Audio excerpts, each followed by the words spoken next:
One of the joys of approaching 60 is how many people from my past keep showing up and surprising me with amazing value that they're producing in their lives and sharing with me, which I can then share with an audience. The first one of these that I really recall was Glenn Livingston, whom I'd known for many years as a crack online marketer. And then he told me he had this idea for how to help people change their eating habits. And I'm like, yeah, sure, send it along, thinking, yeah, that's not his thing. And it turned out to absolutely be his thing, and it became Never Binge Again and now Defeat Your Cravings. And he's gone on to help millions of people through his books and writing and podcasts and programs. And this year, I've been back in touch with an old friend, Matthew Nagler. We became friends in 7th grade when we went to the same junior high school, and he hadn't in television, so we'd all go over to his house to play, tank battles and other things like that. And we did, Dungeons and Dragons and Frisbee team together. And then he went off and became an economist. And we recently reconnected about a manuscript that he's working on turning into his first big book called Capital Actually. And I thought, okay, I'll take a look, see what he's got to say. And it turns out that it's not really a book about economics so much as a book about how to live a good and fulfilling life using insights from economic theory, like stuff that I did not really think was necessarily applicable to ordinary humans, like the distinction between capital stocks and capital flows and endowment effect and other aspects of both classical and behavioral economics. But we got into a conversation about it and recorded it, and I think it's a lot of fun, and I learned a lot, and it definitely gives me a sense that economics is not just about, predicting booms and busts and crashes and where to invest and how to hedge and all that sort of thing, but it really can be a useful lens to look at human life in general. So Matt is funny, entertaining. He was always my favorite writer in school. I thought he could write better than any of us. And so I'm really looking forward to how the book turns out. But in the meantime, while he's finishing it up and looking for agents and publishers and all that, we get an advanced taste of his new book, Capital Actually. So hope you enjoy. Without further ado, Matt Nagler, welcome to the Plant Yourself podcast. Thank you, Howie. It's good to be here. Yeah, so you are, I wrote this down, I'm going to say it right, a professor of economics at City College of New York and of the Graduate Center of City University, both in New York City. Yes. And we met in 7th grade, I believe. Yeah, it was a few years ago. That's right. Yeah. I think it was. We won't date ourselves.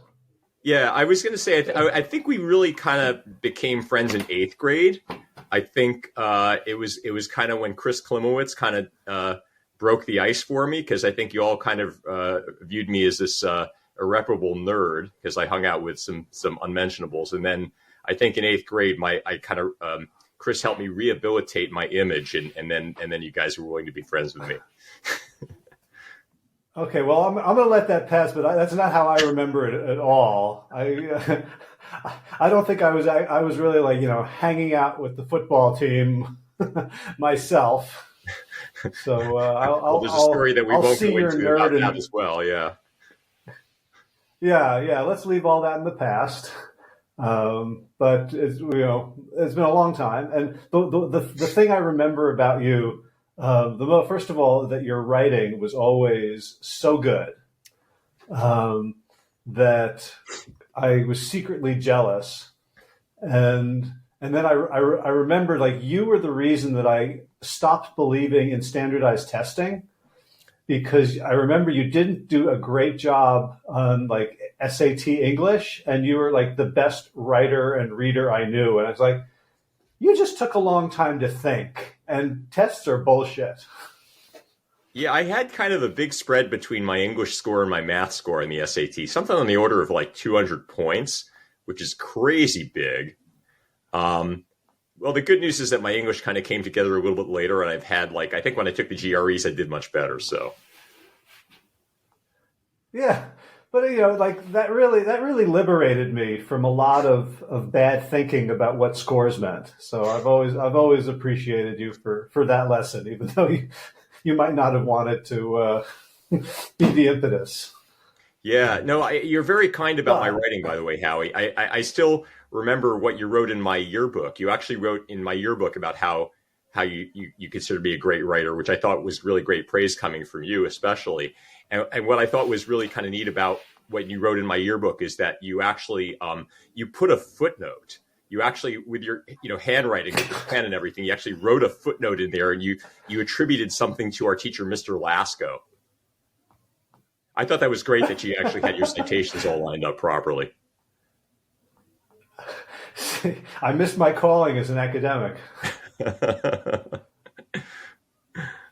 Yeah, no, that was anyway, so speaking of, I do not remember that, but I will use that in my hand to play the nerd card if you ever bring up that silly story again. So anyway, about writing, we're talking about a book that has been forming in your mind, and it's gotten to the point where you have an agent and some drafts of a proposal, and you sent me an early version of that I thought, well, I'll take a look because Matt's a friend and that could be helpful. And like 4 pages in, I was like, holy shit, this changes the way I see everything. And so I wanted to talk to you about that. So can you first of all, like I just said, you're a professor of economics, but kind of give us a little sort of, biographical background, like what brought you into that and what kind of interests you about economics. Yeah, it's been kind of a crazy ride because I actually, for some reason, had the idea to get a PhD in economics right out of college, probably because my advisor kind of talked me into that, my major advisor. But I was very young when I started the program. I was 21 when I graduated and went right into that program. And then, of course, when I finished the PhD, I was still so young. I really had no idea what I wanted to do with it. And so there ensued over the next 10 years, a very almost random set of kind of wanderings. I first took a job in antitrust consulting right out of graduate school, which it's for some people. I think that consulting is the right move for some people, but it was not the right move for me. I was not good at it and I didn't like it at all. And I did that. So I did it for a full 3 years. Well, what's antitrust consulting? Who are you working for? Yeah. Okay. So antitrust, as you may know, is sort of the area of the law that relates to competition. So I was an expert in competition from economics, the area of economics called industrial organization. And so there's this whole body of law relating to it, basically relating to mergers and sort of what mergers can be allowed or not allowed, and the rules under which, what market share is a reasonable market share for a company to have, and what's too much, and what's monopolization. All of those concepts are all collectively what we call antitrust. So antitrust consulting is sort of where economists like me, young, recently granted PhD economists and work basically either as expert witnesses or to write expert reports for more senior expert witnesses for antitrust litigation. So it's a kind of, what you're doing is you're kind of like using economics to kind of come up with, stories that can make a case for one side or another. And would you have been hired by some cable company that didn't want Comcast to buy some other company? Yeah, you might, right. Well, I mean, so mergers could be opposed by a company like that could bring a case, or very often mergers are also opposed by by regulatory authorities, the ones that have authority over deciding whether a merger is acceptable, the Department of Justice, Federal Trade Commission, and so forth. But I worked on maybe one or two mergers when I was in consulting. Mostly I was working on like monopoly cases. I worked on a price fixing case. And usually my firm was being hired by defendants. So I was in the position of preparing an expert witness who was defending a monopoly or defending somebody who had done some kind of a bad act, as we say. And so Gotcha. That was the job. And so you really were a pro-trust consultant.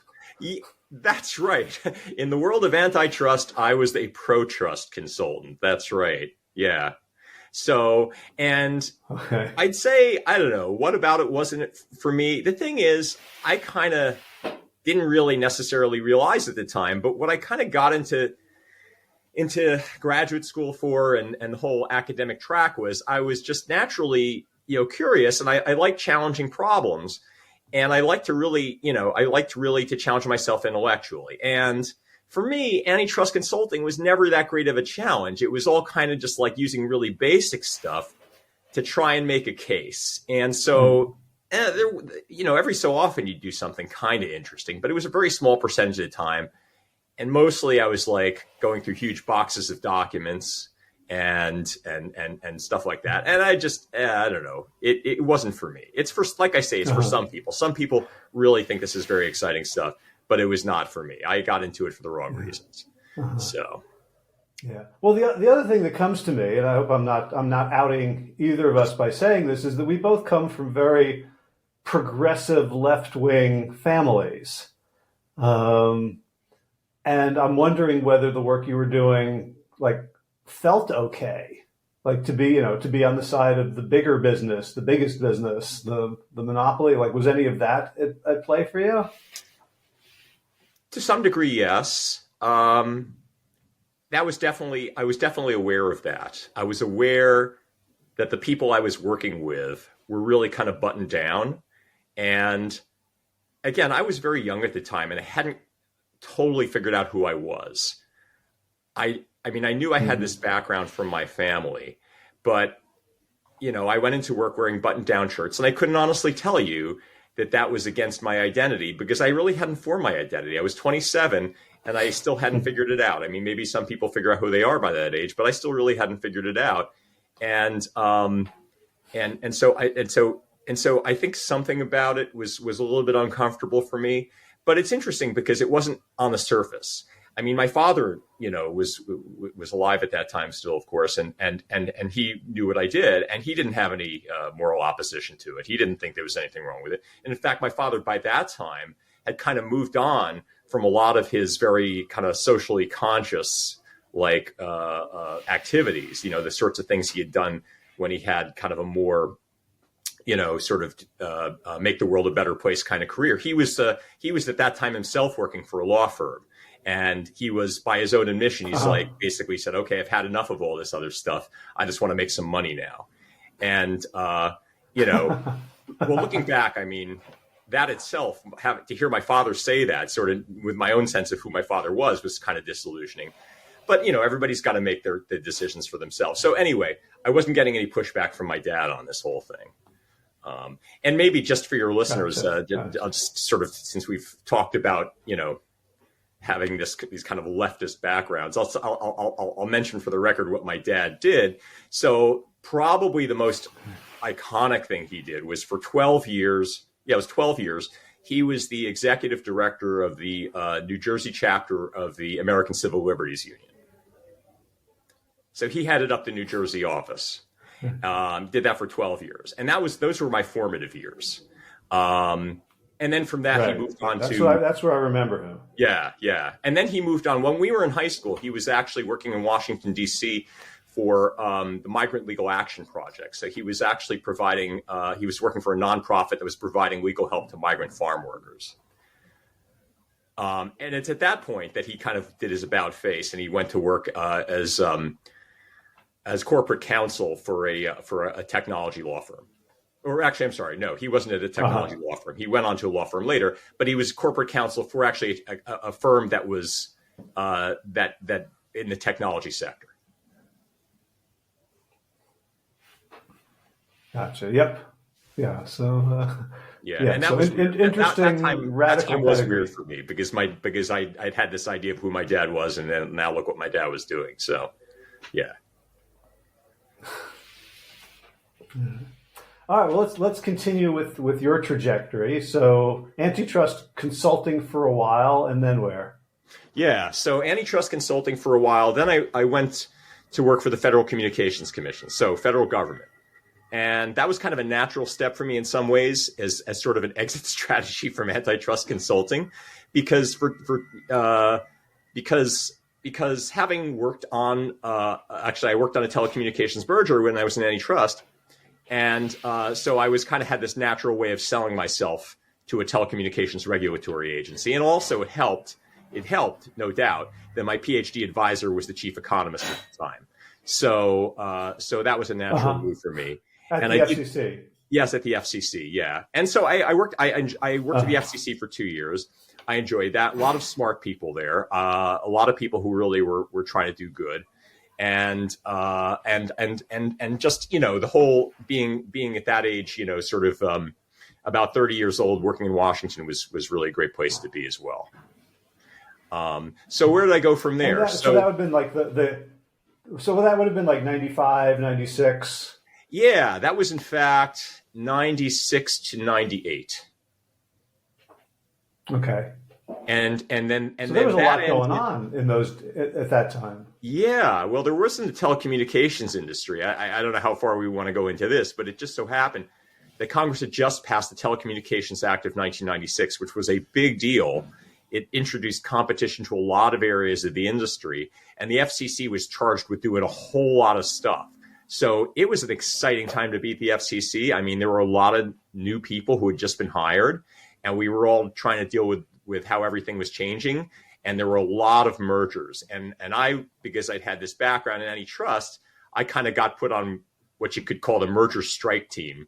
So whenever there was a merger, we'd all be called into the chief economist's office, and which at first was my advisor, and then later on somebody else.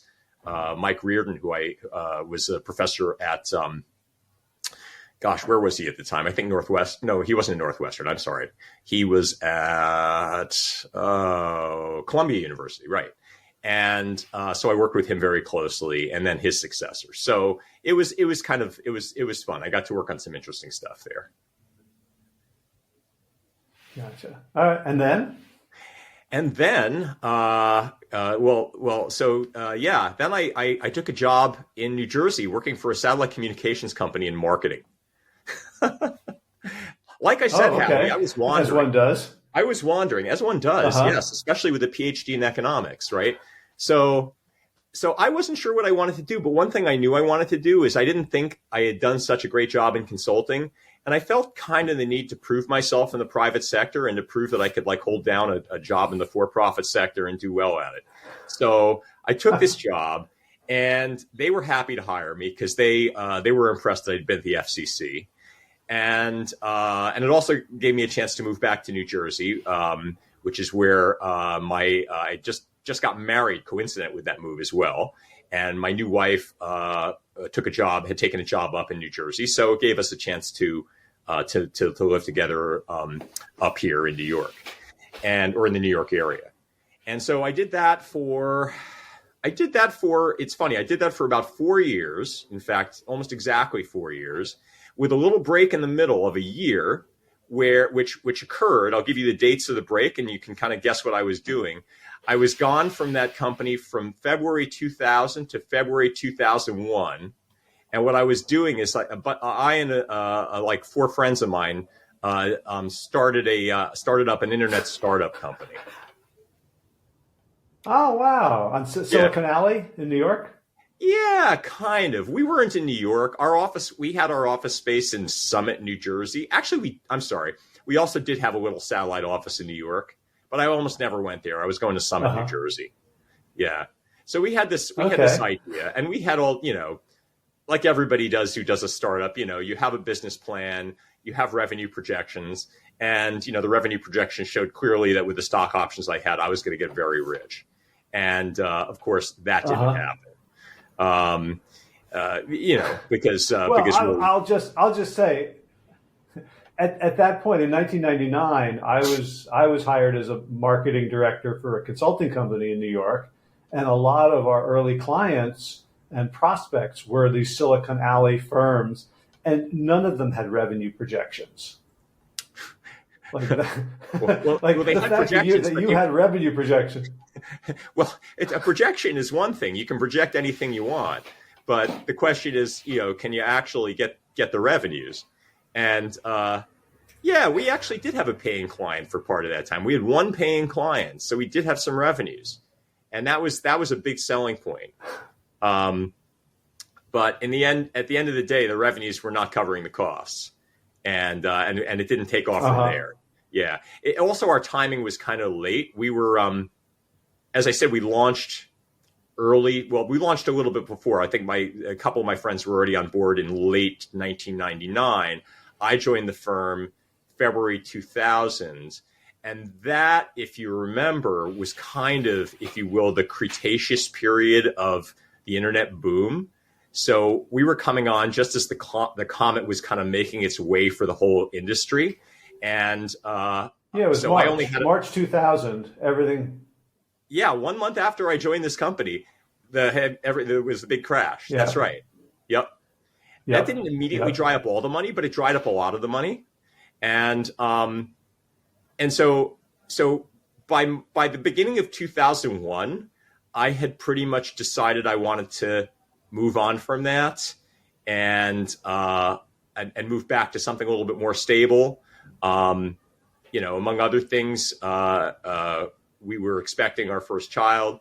So I went back. Long story short, I went back to telecommunications, that job working for the satellite communications company. They actually had me back. It was interesting. I didn't even really have to interview. I just called up my old boss. He had me come into the office just to chat, and then I had my job back. It was really remarkable. Okay. Nice. Yeah. So, however, I'm not going to ask you what the startup was, because I'll find that too interesting. It'll take us too far off track, but someday I'll find out.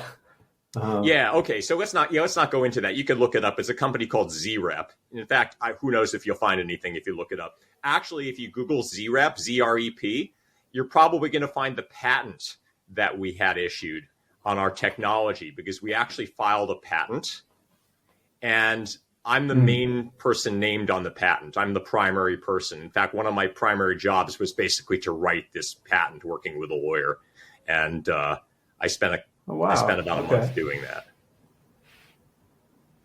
All right. I bet that comes in handy at party games. Two truths and a lie. Two truths and a lie. Yeah. Yep. So anyway, what was really, I think, best, there were a lot of good things about working at the startup, but I think the best thing was actually while I was at the startup that I finally figured out what I wanted to do with my life, which is I wanted to actually go back to academia. It was really then that I realized that. It just kind of came home to me. And so even though I was restarting my job at the satellite communications company, like within months after that happened and after our son was born, I was turning, after a few months of like no sleep after my son was born and just, also basking in having a new child, I sort of, my mind kind of returned to is like, okay, so do I really want to stay at this company, or maybe I want to go back to academia? And so over the next basically year and a half, I kind of worked to make that happen, which was not an easy thing. But I was very lucky. I got a tenure track job at the City University of New York, not at the campus I'm at now, but at a different campus called Lehman College in the Bronx. And I just consider myself to be so fortunate because if you, at least in my field, in economics, if you get a PhD and then you go out and do something else that's not academic and you don't do any publishing, it's very, very hard to get back in. And I was just lucky that 10 years after I got my PhD, I was able to go back and actually get a very good tenure track job at a good institution. And from there, career progressed. I was able to actually publish, and I got tenure, and I guess you could say the rest is history. Or economics. Yes, or economics, right? Not exactly history. So when you decided, when you're at the startup and you realized I want to go back to academia, was it just sort of the vibe and the task, or were there like burning questions that your decade in the private sector and in government had kind of left you with, like things you really were curious about? It wasn't really burning questions per se. It was kind of figuring out what it is I like to do, what gives me energy when I do it. And that boiled down to two things. I like to create concepts. I like to basically be creative and come up with ideas as to how things work, sort of, models or, conceptual machines in some sense, sort of things that have interesting working that solve problems. And so I like to create these things. That I really love to do. And the other thing I really love to do is explain things to people. So I love to kind of just like talk about, ideas that were of interest to me. And economics was kind of a natural thing to talk about. So I was thinking, okay, so all right, so I like explaining things to people, and I like creating things. So what's the intersection of these things? What kind of career is that? And it was an academic career. It was just, it was obvious to me at that point that I was meant to teach and do research. So so it wasn't. I didn't know what I was gonna. Well, okay. So after I figured that out, I spent the next year, on the job market, trying to piece together a strategy and try and make a pitch and say, okay, here are the papers I'm going to write that I'm going to, have rolling in my first year as a professor that are going to get published. And so I came up with a plan, but it wasn't like I was brought to that by a burning desire to do anything in particular. I hadn't quite figured that out yet. And it was just basically a way to get me into doing the research and doing the teaching. Gotcha. So now you're tenure tracked. You have a promise of output. And so what caught your attention? What got you really, what concepts and things that needed explaining, started lighting you up? Yeah, actually it's interesting. Pretty quickly I came back around to behavioral economics.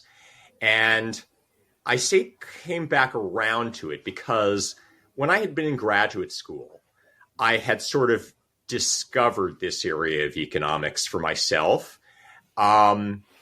Nominally, the fields that I was studying in graduate school were econometrics and industrial organization, which is what we talked about before, the economics of competition. But I had kind of written a paper on deceptive advertising for one of my classes. And I said, well, why does deceptive advertising actually deceive people if everybody, all of my economics professors are telling me people are rational? And I was like, no, wait, people are not rational. That's kind of a stupid idea. Well, what are people if they're not rational? And I started to read more about what people were writing on this. And not too many people were writing about it at the time. This is a long time ago. This is the late 80s. And not a lot had been done on this yet. But there were some people, there were a couple guys whose names kept popping up again and again. There was this guy, Danny Kahneman, and this other guy, Amos Tversky. And I kept on coming across their articles. And I'm like, hey, what these guys are talking about is really interesting. And I was like, I kind of want to work in this area. I want to figure out why people aren't thinking straight. Why are people not rational? And what are they actually doing? And so this was back when I was in graduate school. I told one of my faculty mentors I wanted to do this. And she's like, no, you can't do that. Nobody knows what that's called yet. In fact, we didn't even have the term behavioral economics then. And she's like, nobody will know what you're doing. And so when you go on the job market, nobody is going to know what you're going to teach, and you're not going to get a job. So don't do this. I was going to say, like wanting to do that back then, like to this day, classical economists turn down their nose at behavioral stuff. There's been a lot of replication crises in it, but back then, I remember reading that when Kahneman and Tversky published their first paper, they didn't even know what to call it, so they made up a name called prospect theory that meant absolutely nothing, just because they didn't know what they were doing. Yeah, that wasn't their first paper. They'd been doing some pretty interesting stuff in the early 70s. Okay. But yeah, when they did the prospect theory paper in 1979, you're absolutely right. I heard the same story. They were like, what do we call this? And they're like, well, how about prospect theory? And they just kind of made it up. And sure enough, that's such a famous area today. Okay. Okay. So you were into this kind of in a bit of rebellion against the academy.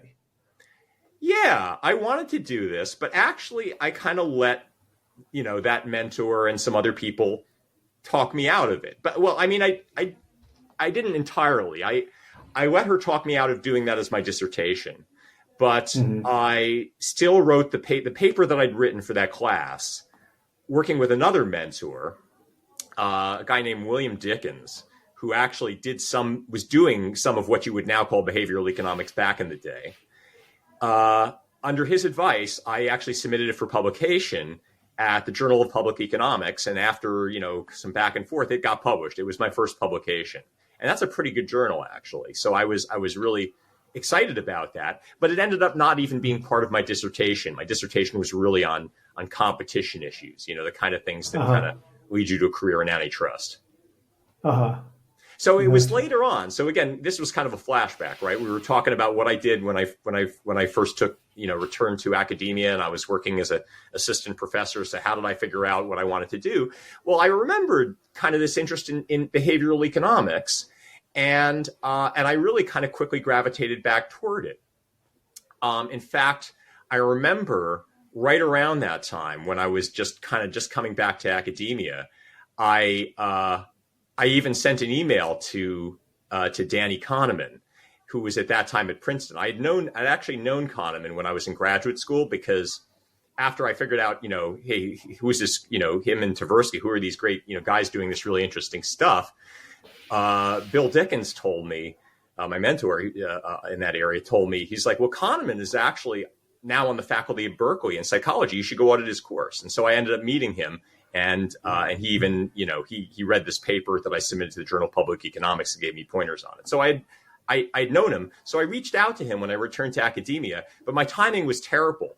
I sent the email to him. I mean, I knew this had happened. He had just been awarded the Nobel Prize about a month before.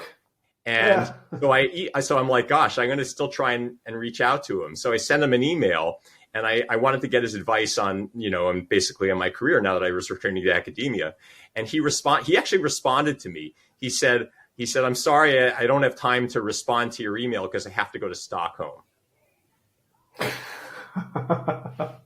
And so I never heard back from him, not surprisingly, other than that. But that was pretty cool.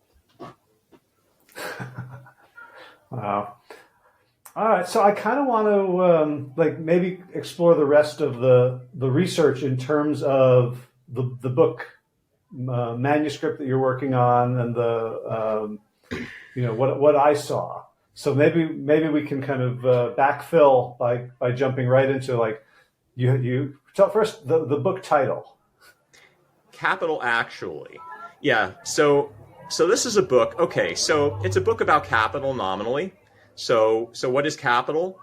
I think most people, when they think of capital, they think about money and investments. They say, okay, it's these kind of financial capital type of things. There's some people who may have taken a course in economics, and they say, oh, capital. Yeah. Capital and labor, right? Aren't those like the inputs to production? And then there's still other people who are going to say, oh, wait, I think I've heard of this term capital. And isn't like education human capital, or, isn't this thing called social capital? So people have heard of capital, but it's funny. It's one of these things that I don't think most people really even have a sense of kind of the big picture of what it is. And so I think people would be kind of hard pressed to actually come up with a definition of it, most folks. And yet at the same time, this concept is really kind of a lightning rod. I mean, there's some notorious books, if you will, with capital in the title, one of which was written by a fellow named Karl Marx.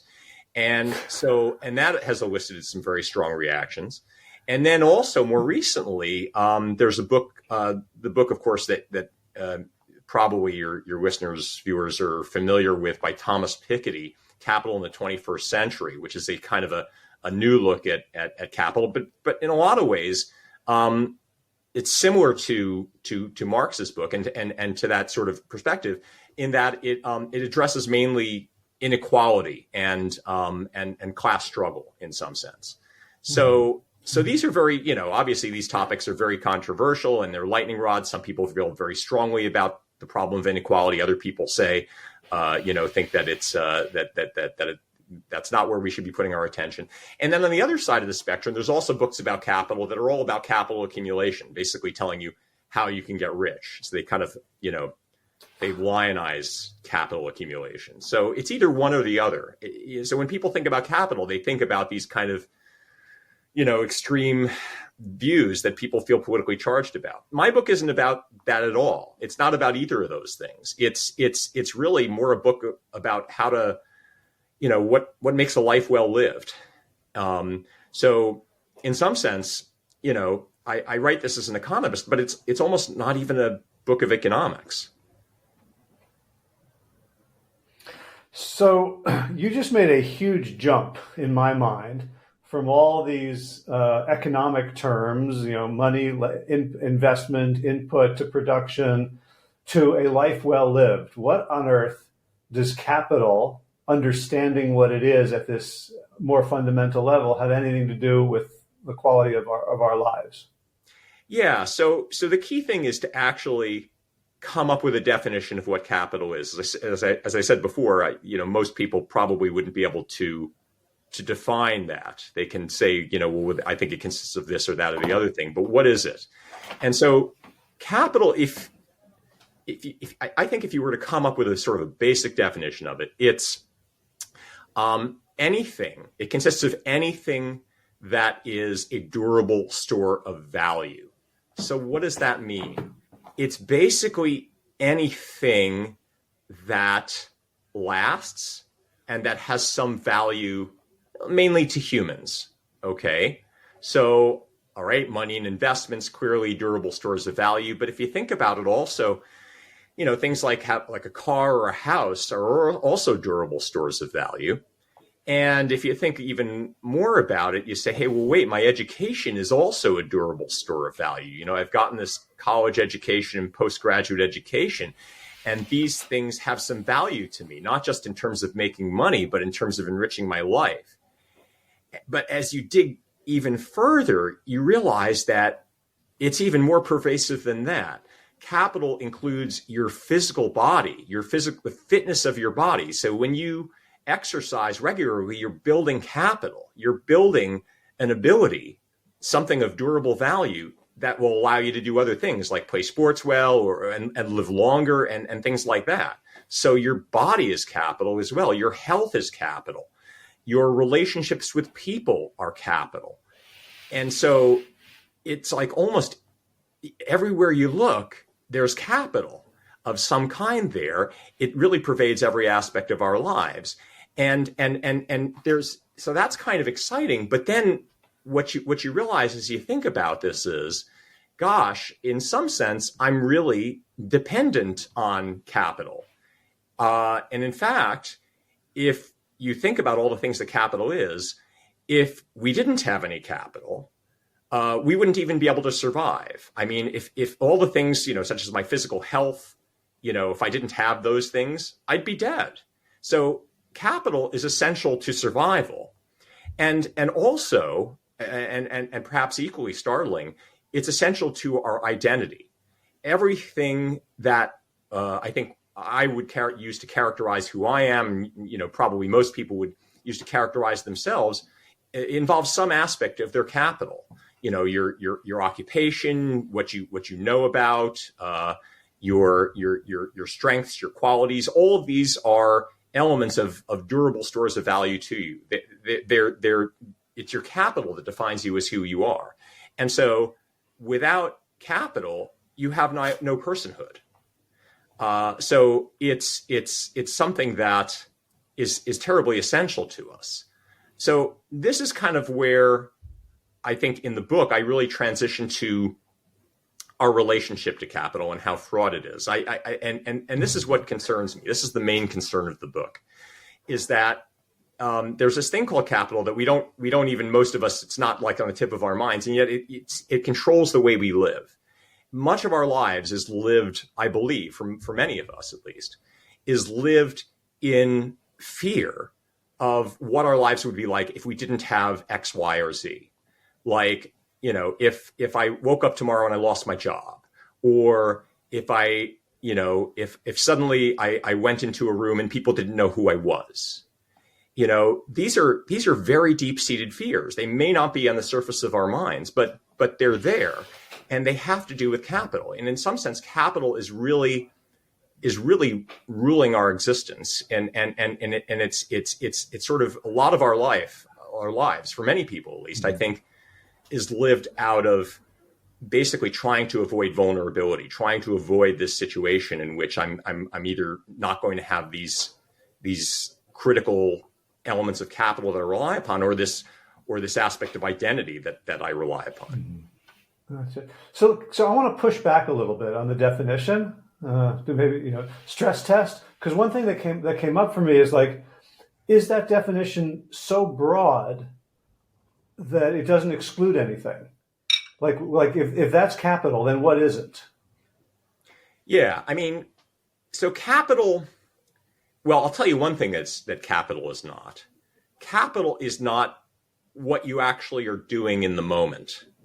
Okay, so I want to make a distinction here in talking about capital between something that economists call a stock of capital, and what economists call flows.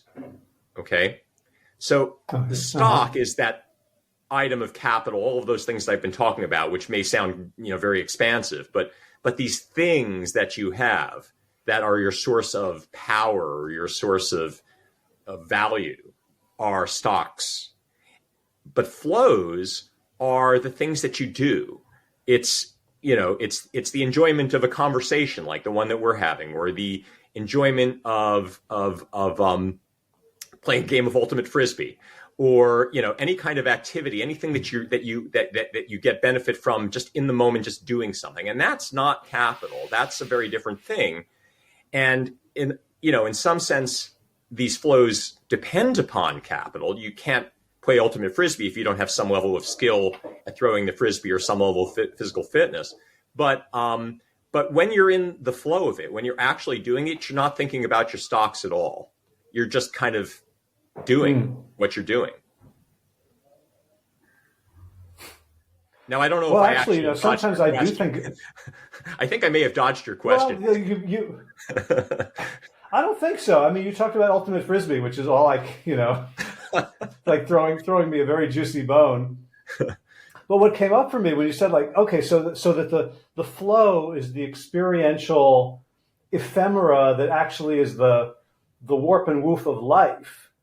That capital can make possible, because I also need cleats. I also need a field that I can access that has grass growing on it and drainage, and the dog poop is picked up and it's a safe neighborhood. All those things you could regard as capital.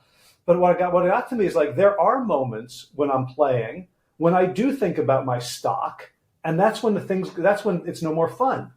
If I'm thinking about, like, if I've injured myself and I'm like, damn it, I can't run right now, or I'm playing so badly, what happened to my skill, right? Thinking about stocks in that moment actually takes me out of the enjoyment of the flow. Yeah, I think that's a very astute observation. I agree with you completely, and I can remember from my days playing ultimate frisbee, which were a little bit longer ago than yours. I think you're still playing.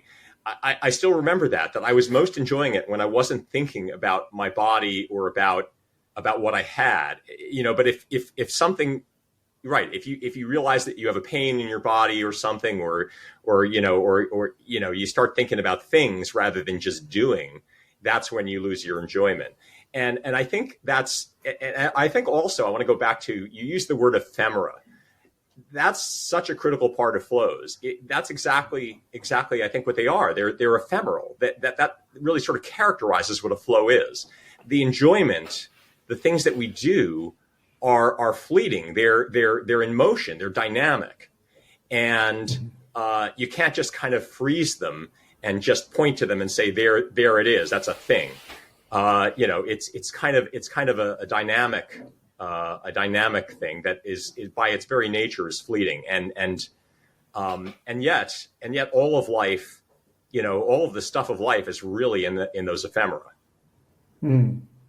So I don't know if this is off topic or a bad time to bring it up, but what just occurred to me when you talked about Danny Kahneman and this idea of the ephemera of life being like the warp and woof of our experience and of well-being. Danny Kahneman gave a TED Talk. I don't know if it was his first one or his only one, but it was about sort of the experiencing self and the remembering self. And I'm wondering whether that distinction plays into, like, do you want to have a life in which in this moment I'm in the flow and I'm hearing, Mihai Csikszentmihalyi's, self improvement, self-development, psychological theory of flow in the word flow? Or is it that I want to have a life that I can look back on? Like, is that part of what you're working with here? Yeah, it's very interesting that you bring that up. I'm familiar with Kahneman's research on that. And in fact, if you look at his book, Thinking Fast and Slow, there's a chapter in that book called Two Selves. And that chapter deals specifically with this whole issue that really there are two selves. There's the experiencing self and the remembering self. And very often the remembering self will remember things that are different from the way they are being experienced at the time. And the research can actually show that there's a difference in the perception during the experience and how it was remembered. So what are we looking for in life? This is a very deep philosophical question. Are we looking to have a life that we remember well? Or are we looking to have a life that we enjoy as we experience it, as we are experiencing it? And,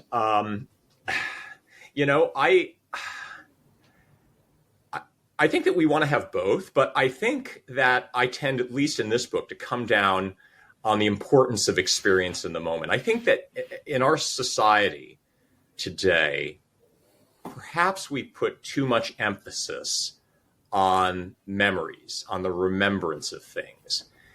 We hear, vacation destinations like, trip, for example, how is Walt Disney World marketed to people, right? It's marketed as, here's something that's going to produce great memories for you. And I just kind of have to shake my head at that. It's like, if life is all about the memories, when you're actually in some beautiful place, if all you're focused on is, I have to take pictures of this so I can look at it later, are you not kind of missing it right now in the moment? And doesn't that miss most of what life's about? I mean, for me, at least, I guess what I'm saying is I come down on one side of this, probably 80%, 90%, which is I think you got to live in the moment. Mm-hmm. And that's such a weird, outcome of an economics perspective on life. Like, I love it. Like, capital flows, stocks, live in the moment is like such a beautiful and unexpected takeaway. Yeah, well, it doesn't. It kind of seems like, how would an economist ever get to there, right? I mean, if you had to think about anybody who you'd expect to be kind of more about like, accumulation is where it's at, really the stocks are where it's at, you'd think an economist. Why is an economist talking about flows? And I guess it's because, I'm an economist, but I'm also kind of this person who's had this kind of journey, which we've talked about. I mean, kind of going from one job to another, trying to find myself. I've kind of lived the life of a seeker to some degree. And I've thought very deeply, especially as I've gotten into middle age, about, what's it all about? And so, that's not just, it's the economist talking in the book, but it's also kind of this person who's just kind of, wondering what really matters. Yeah. But there's something about economics that has generally not lent itself to these bigger questions. Like, economics has sort of come up with a bunch of sort of, assumptions that it's been based on. And you're basically saying, what if we go below the assumptions? What if, if economics is simply a branch of philosophy?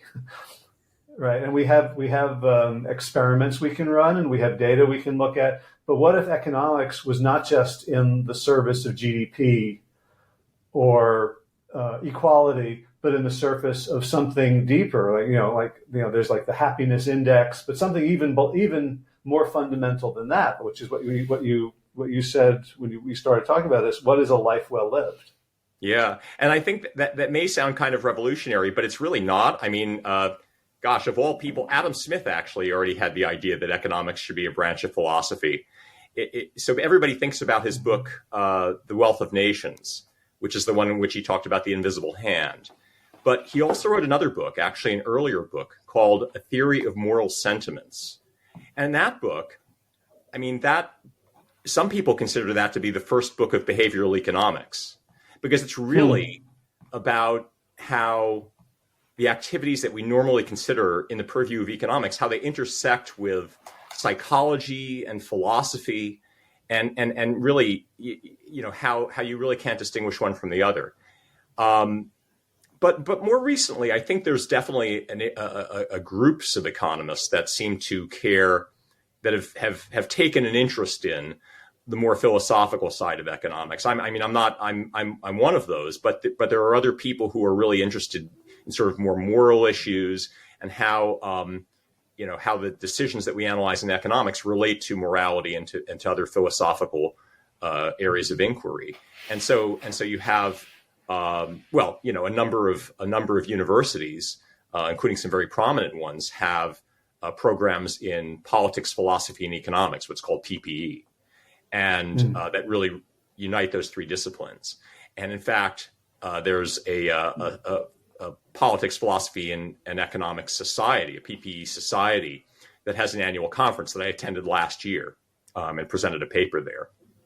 So, and it was a fantastic conference. I've only been to one of those, but I got to meet philosophers. In fact, I'd say, a plurality of the people at that conference were philosophers. Then the second largest group was economists, and then political scientists. But it was really great to see what the philosophers were talking about, particularly the ones who were kind of also interested in economics, because they were talking about things that were kind of more on the edge of philosophy that was kind of interesting to me. And but it was just fascinating. I think these sort of interdisciplinary mashups and pursuits are always really interesting, when people sort of get out of their silos and talk to people from other disciplines. Right. So I want to stick a pin in the question that I want to get to, which is, okay, so if we're looking at flows and stocks separately and kind of distinct, like what does that mean? What's your, if you were writing the self-help book, what would be in that? But before we go there, so I think since the last time we talked, Milton Friedman's legacy has been in the news.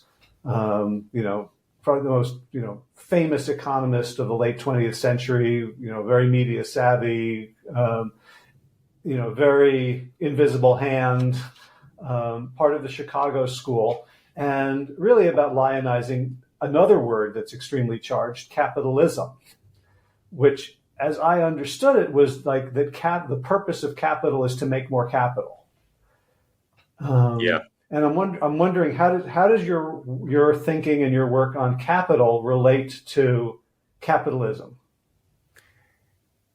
Well, I sort of have two answers to that. I think on the most primary level, this book is not really about whether capitalism is good or bad. I don't want to emphasize that, because I think any book with capital in the title it's important that, that it sort of respond to that. Is this a book about capitalism? And if it's a book about capitalism, does it think capitalism's good? Does it think capitalism's bad? What position does it take? My book doesn't take a position, and deliberately so. I actually, so if what the book I think is really about is, as we've been talking about, this idea of a flow orientation. So is a flow orientation, as opposed to a stock orientation, is that anti-capitalistic? And I would argue that it's not. You'll find people that, sort of we would normally classify as either left of center or right of center, embodying contradictions on this point. People that you would expect okay, well, they've got these politics. They would certainly be, all about stock orientation, not about flows. They actually have, sort of embody some contradictions about this. And one example that I would give is Ayn Rand. So Ayn Rand in Atlas Shrugged, I think, really kind of comes out for this idea of rejecting sort of traditional ways of thinking, rejecting ossified institutions, allowing individuals to pursue what they think is best, based upon, just basically setting aside these institutions, which really, if you think about it, is totally flow oriented. But Ayn Rand's her philosophy is that, well, why do you want to do this? Well, the main purpose in throwing aside these ossified institutions is so you can better make money. Well, that is stock oriented. So, on the one hand, she's kind of a flow oriented person, but on the other hand, kind of a stock oriented person. And here's somebody that we definitely have some political preconceptions about. Well, let's come back to ultimate. So, like instead of making money, I hear like score points, win games, like, which is a great part of the fun. Like, I don't, it's I'm not just playing catch, right? I'm doing something competitive, but the score is not keeping score is not the point, but it facilitates the enjoyment of the flow for me, not for everybody. There's people who prefer catch or very casual games where no one's keeping score. But so couldn't making money be a form of flow? It can certainly catalyze flow. And I think you make a very good point. So there's a book, another book, actually called Flow. You may have heard of it. It's by a Hungarian psychologist whose name is, I'm really going to make an attempt to pronounce his name, but it's a very difficult name to pronounce.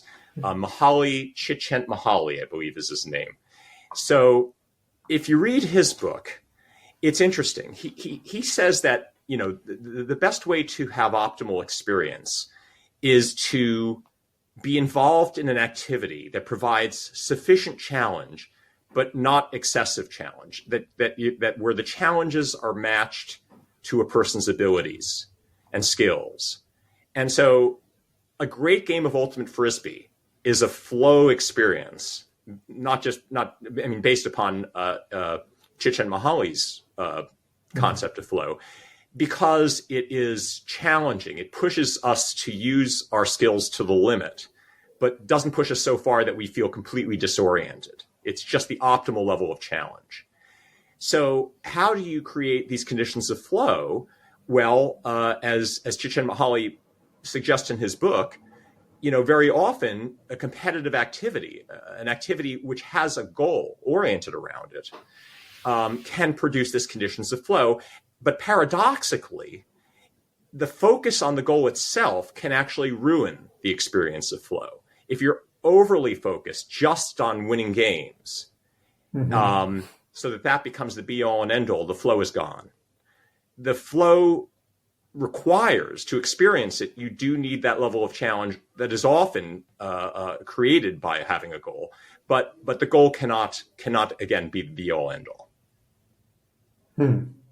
So I'm thinking about, like, if you were hired as the chief philosopher for Facebook or Amazon or Tesla, and and these boy billionaires who are talking about, like, who's got the highest net worth, and are we going to fight in a cage match to, like, what advice do you think would be useful for them as you imagine them in terms of their own well-being?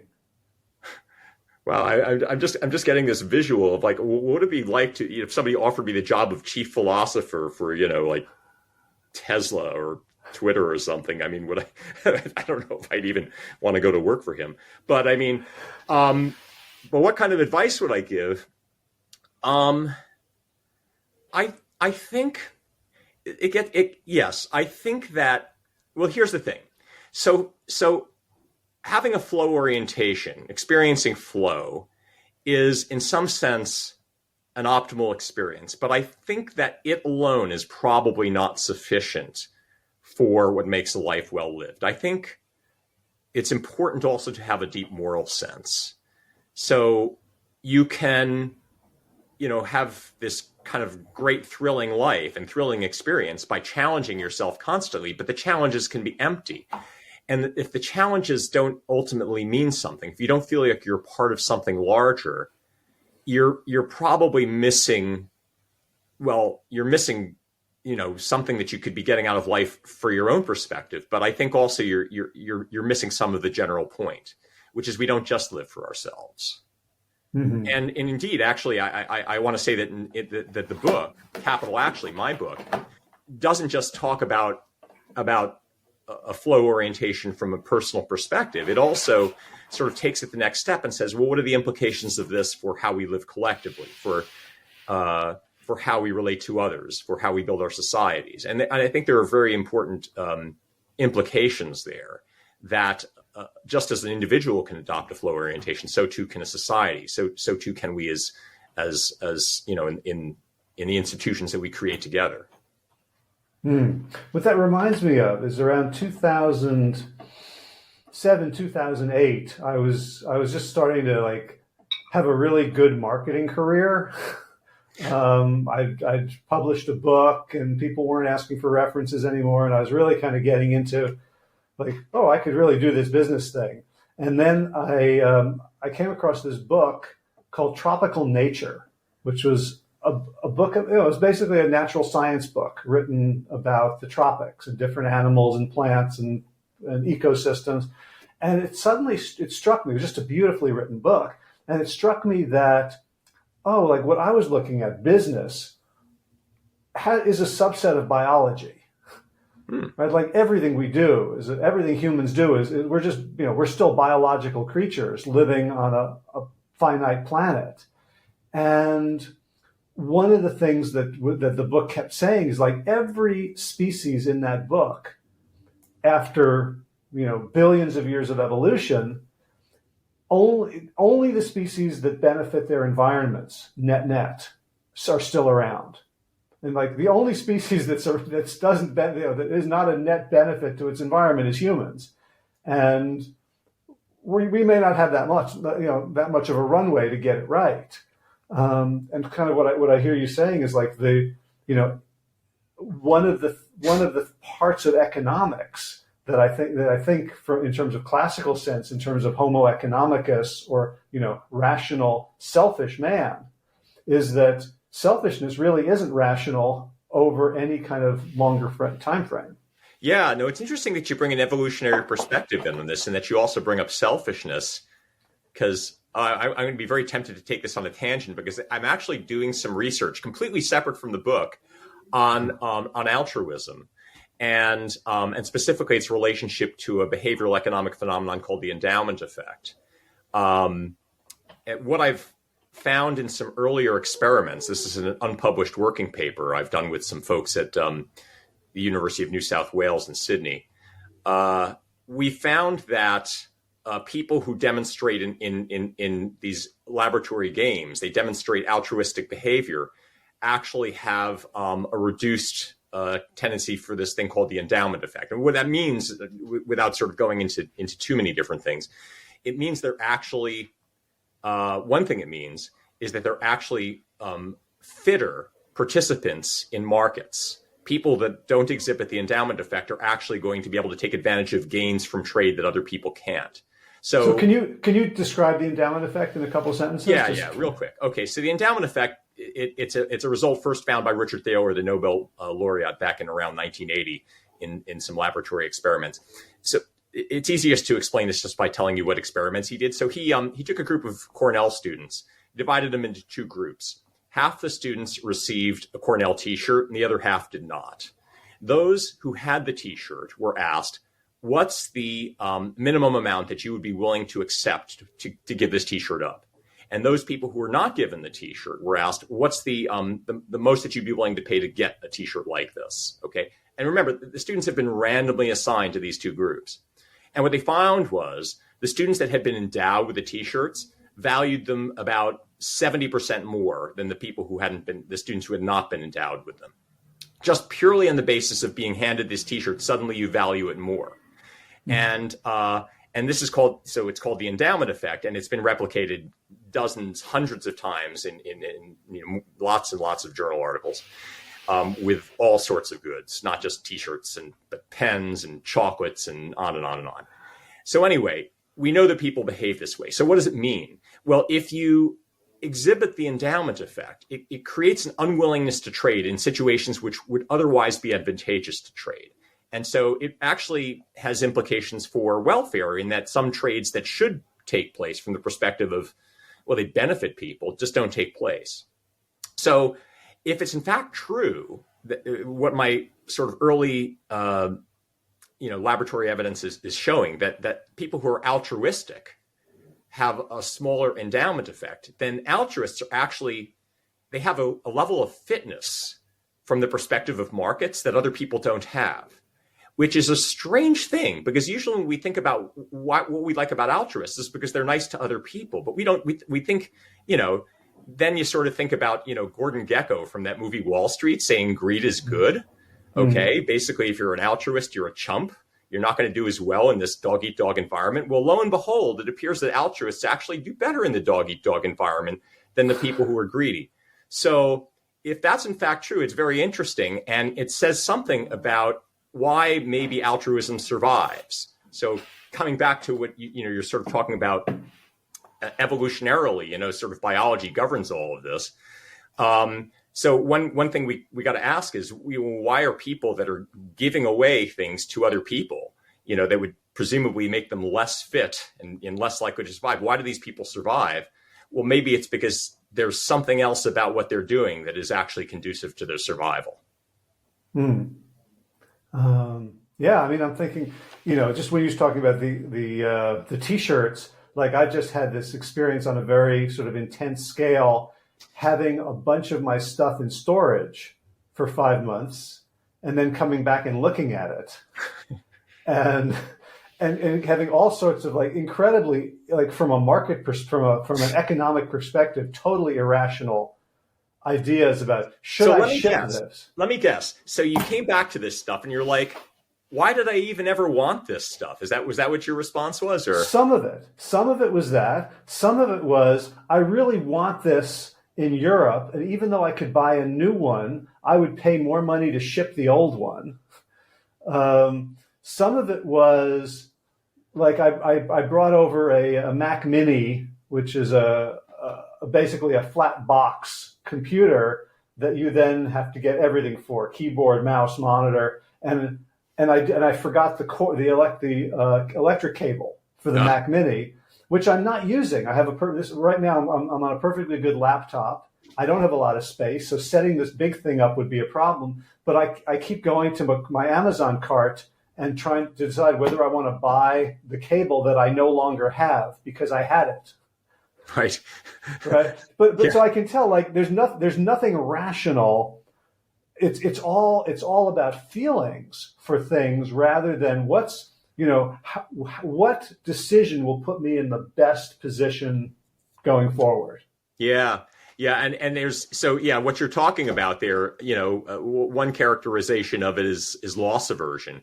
So if you consider, if you think of yourself in order to be whole, if I think of, what makes me whole, it's having X, Y, and Z. And one of these things is that cord for that Mac Mini. And That's without exactly. it, I feel like something is missing and I have to bring myself back to wholeness, Yes.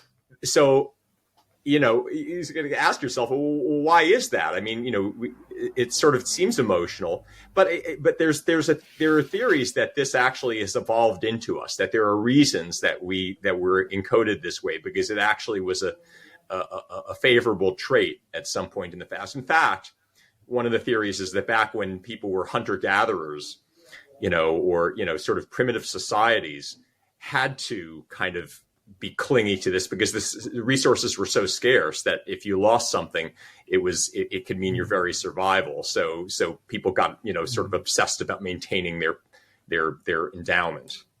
Uh-huh. Although, I mean, the indigenous communities that I've ever interacted with, which have not been, anthropological over a long period of time, but, as a tourist, take it for what it's worth, like, we spent some time when we were living in South Africa, in Botswana, it's in villages adjacent to existing San Bushman communities.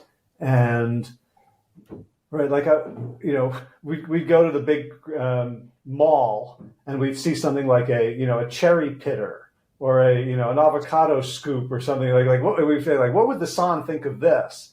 And like, whatever they had, they could just get another one because they were actually living in the factory. Yeah. Right. Like, if they wanted a new toothbrush, they would just pluck another twig off of the toothbrush tree. Or isn't there a movie about this called "The Gods Must Be Crazy"? It's a problematic movie. I saw it recently. There's a lot that I missed the first time. Yeah, it probably doesn't live up over the decades. I saw it back in the day. Yeah. Yeah, it definitely romanticizes, and sort of like let's not like mix different. Anyway, but there was a truth to like this idea of like, again, it's like simplicity. So one of the books that influenced me a lot when I first read it was Ishmael by a philosopher, Daniel Quinn, I believe. And it's an I don't know if you know the book. It's an unlikely. I'll describe it in a way that will make you think, why the hell would he want to read that? It's about a sentient gorilla, sentient in terms of human sentience, who's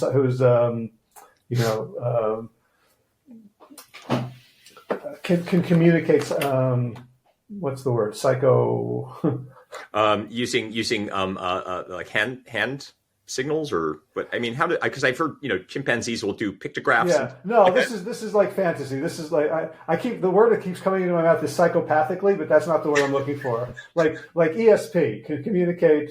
Oh, really? Telepathically. There we go. Huh. So, okay. And so the book is about the full, this gorilla in captivity, and his theories based on observing humans but not being a human. So it's kind of flatland or alien sort of. Yeah. And one of the things he talks about the difference between the two types of human societies, takers and leavers. And takers are the ones who want stocks, and the leavers, he says, sort of live in the hand of God, which is to say, you trust that there will, like, someone who is altruistic has a level of trust in their environment that feels just from a neurological perspective very fit in terms of I'm not stressing all the time. Yeah. It's interesting. I mean, coming back to like, right? Do primitive societies? Did this evolve for primitive societies? I guess there's sort of primitive societies and primitive societies. There was a sort of early, very early, sort of human existence, which was so, there was so much scarcity that it was a real problem. But then there are sort of, I guess, sort of intermediate societies where I've read there's actually research on, maybe there was actually hunter-gatherers, so I may have misspoken before, who actually do not have an endowment effect, whereas we in market societies do, because they haven't been exposed to market societies, they haven't developed it yet. So I know I'm kind of talking out of both sides of my mouth, but I understand there's been some evolutionary speculation about the, where the endowment effect came from, but then also recognition that some primitive societies didn't have it because it hadn't arisen yet. So I don't know. Cool. So I want to come back because I'm taking far more of your time than I promised that I would. But like, what are some takeaways that you'd like people to leave at least thinking about in terms of, life well lived, based on this idea that there are stocks of value, which, I guess we also need. We can't just live in flow, because eventually if there's no stock, there's no flow derived from it. But how do you want people to think about this in terms of, practical application in life? Yeah, and here I'm going to start like sounding like, I'm just some, old Zen philosopher. I mean, really balance is the key. So, on the one hand, I'm kind of advocating for living, focusing more on the moment and focusing on flows, but you need a balance. Obviously, we can't live without our capital. Our capital is very valuable to us. But I guess what I would recommend to the reader, since probably most readers are going to be from sort of, developed Western societies, very, very industrialized, sort of, economies, right? I think that people in those economies are going to probably overemphasize the accumulation aspect, the stock aspect of life. And I'm just saying, maybe the key is to move a little bit more in the direction of flows, of living in the moment. Obviously, you're going to need those things that you can accumulate. And actually, many things that we do in life that are stock-oriented activities are extremely meaningful.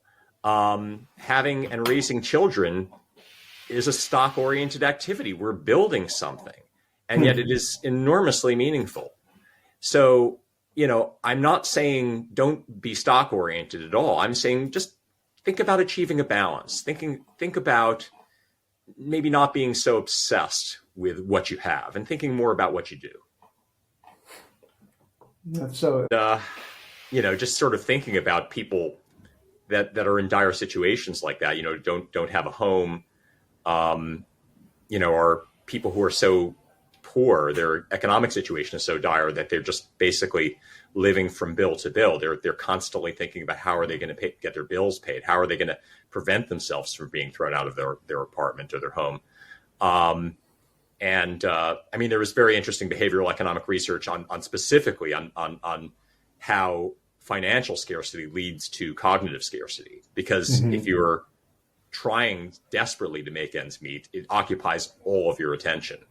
And this is one of my favorite books. It's a book called Scarcity by Moinathan and Shafir. And I think it was for me an eye opener about the nature of poverty. We're so many people in capitalist societies are like to think, just if they could pick themselves up by their bootstraps, if they could just work a little harder, they could better their situation. But you have no idea what it's like if you're poor and your mind is completely taken over by this. You can't even free up any bandwidth to think about how you could possibly pull yourself up by your bootstraps.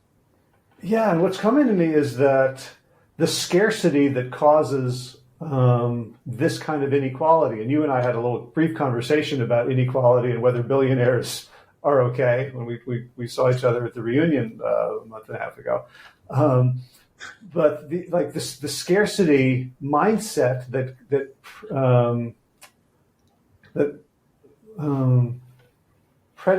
I'm losing words. I must be late at night. That's kind of propping up this kind of inequality doesn't come from the people without, right? It kind of like if we all had this more altruistic mindsets with less endowment effect, then on a societal level, we would make sure that everyone had enough.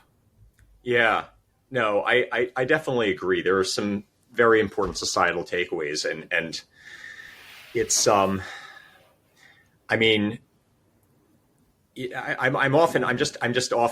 struck by how such small changes could make such a big difference. I don't know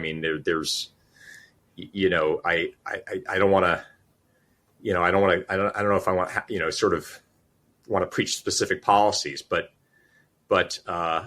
in some sense, the people that are struggling the most, they really require so little just to improve their situation. It's not it's kind of a no-brainer. I mean, why aren't we doing some of the simple things that we could do, I think, to improve people's lots? Like what? give us a little policy. I don't know. Off the top of my head, I'm going to now try and think about. I mean, there's great policies like Head Start that you always read that they were tremendous, and just simple things that. But also here, like Obamacare, I think, helped a lot of people. I think just getting people healthcare, as kind of, guaranteeing it. I mean, you think about how people's bandwidth is kind of taken up. Their mental bandwidth is taken up by these concerns. Well, if you know that you have health insurance, that you can actually, if you get sick, you can be taken care of. That's something that now you don't have to worry about. And because you aren't worrying about that, you can think more about working hard on your job, actually doing something to earn money, because you're not having to worry about this thing it's just so simple for us to take care of it. And so I think Obamacare was a great thing, and it's just little things like that we don't, you think of them, some segment of Americans who think of that as sort of a handout. Well, in some sense, it's just kind of a no-brainer. It's just, well, why don't we do this for our citizens? Yeah. Well, they do it in Spain. Yeah. A number of European countries, Finland. I mean, well, I don't know if Finland popped into my head, but yeah, a number of European countries. Yeah, beautiful. So when do you think the book might be out, and if it's going to take a while, do you have any sort of public facing anything where people who are interested in your work can follow you, or you? Yeah. Go? So I'm gonna. Okay. So, gosh, my public facing things are kind of proto public facing at this point. I mean, I'm almost ashamed to say this these days, but I am on Twitter. I'm also, I have a Substack. I've started a Substack, but I'm really not making good use of it yet. It's I started it because I wanted to have it running when the book, when we were getting to the point where I wanted to publicize the book, but it's not quite, it's a little early for that. So, but I have a Substack, I'm on Twitter, and I will be posting more on Substack. I definitely intend to do that. Okay, so I will grab the URL. I'll put it in the show notes. And there's people like, I like Substacks that get published rarely, because then I don't have to. Oh, then you'll love mine. And I'm going to spoil it for you if I start publishing more. But no, I don't know. Yeah. It's out there, and I'm going to use it once I can figure out what to do with it. It's like, it's like one of these, once you get rolling, then you can do it, but I haven't really gotten past that hump yet. So. All right. Well, I'll put it there for people who want to find it. Thank you. So Capital Actually, I wish it an easy birth. Thank you, Howie. Fingers crossed. Yeah, well, this has been fun. I mean, this was a great flow. Yeah, thanks. It's always a pleasure talking to you, Howie. And it was a very interesting conversation for me as well. Thank you. Cool. Well, yeah. Thanks for taking the time. Thanks for all the thoughtful work you have been doing, and kind of it's almost like you end up with these very sort of grounded spiritual truths coming from from a very different place. Like that if it's true, it's true, and it should be deducible from, I don't know, physics to biology to theology to history to behavioral economics to standard economics. And I think it sounds like a contribution you've made, kind of draw that line and say that we don't have to just stick with economics that makes assumptions that we are selfish, atomized elements trying to maximize our own pleasure at the expense of others. Yeah, I think we can learn a lot just by observing what people do. I mean, I get my ideas from research just by like what I see people do at the store, or like when I'm talking to friends, I see how they behave, and I'm like, hey, wait, do economists have this right? If they shouldn't, then maybe we got something, we can do better. Beautiful. Yeah, it's great. It's fun to be to be willing and able to ask those kind of questions of accepted dogma. Yeah.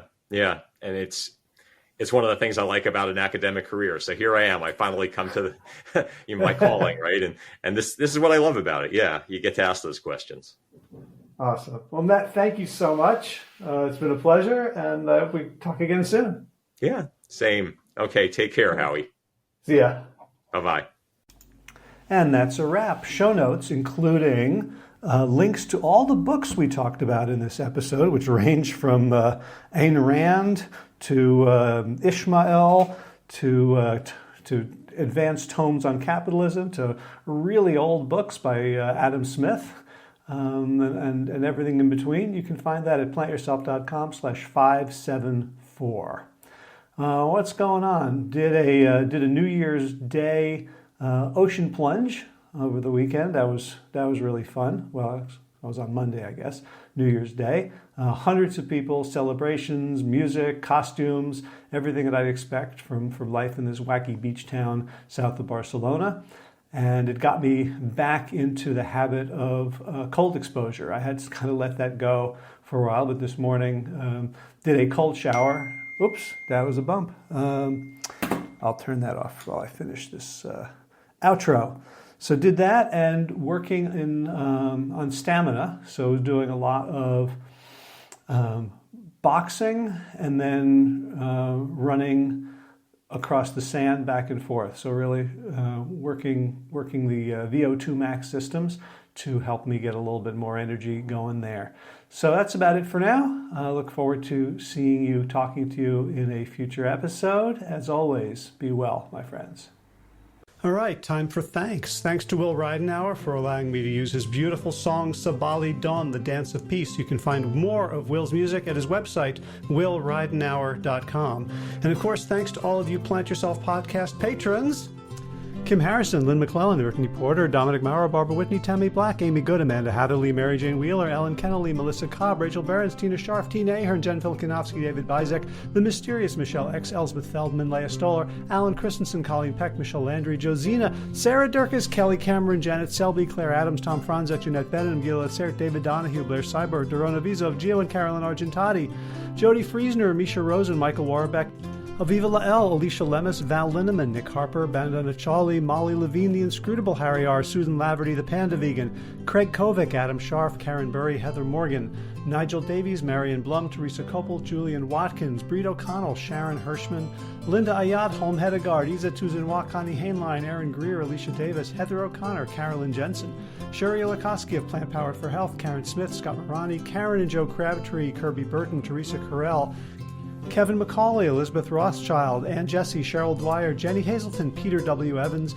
Dennis Bird, Darby Kelly, Lori Fanny, Linnea Lundquist, Emily Iconelli, Levy Wallach, Rosamund McAtee, Dan Picorni, Stephen Leenan, Patty DiMartino, Mike and Donna Kartz, Deanne Bishop, Bilberry Elf, Marjorie Lewis, Tricia Adams, Nancy Sheldon, Lindsay Bayshore, Gunmarie Hagan, Tracy Gullidge, Laura Heaton, Meg from Mama Says, Stacey Stokes, Ben Savage, Michael Kay, David Hughes, Connie Rogers, Claire England, Sally Robertson, Paranganchi, Amy Daly, Brian Tourville, Mark Jeffrey Johnson, Josie Dempsey, Karen Schmidt, Pamela Hayden, Emily Perryman, Allison Corbett, Richard Stone, Lauren Vaught of Edible Musings, Erin Hasty, Sean Owen, Sagar Naik, Erica Piedra, Danielle Roberts, Michael Lushton, Sarah Johnson, Catherine Floyd, for your generous support of the podcast. That's it for now. As always, be well, my friends.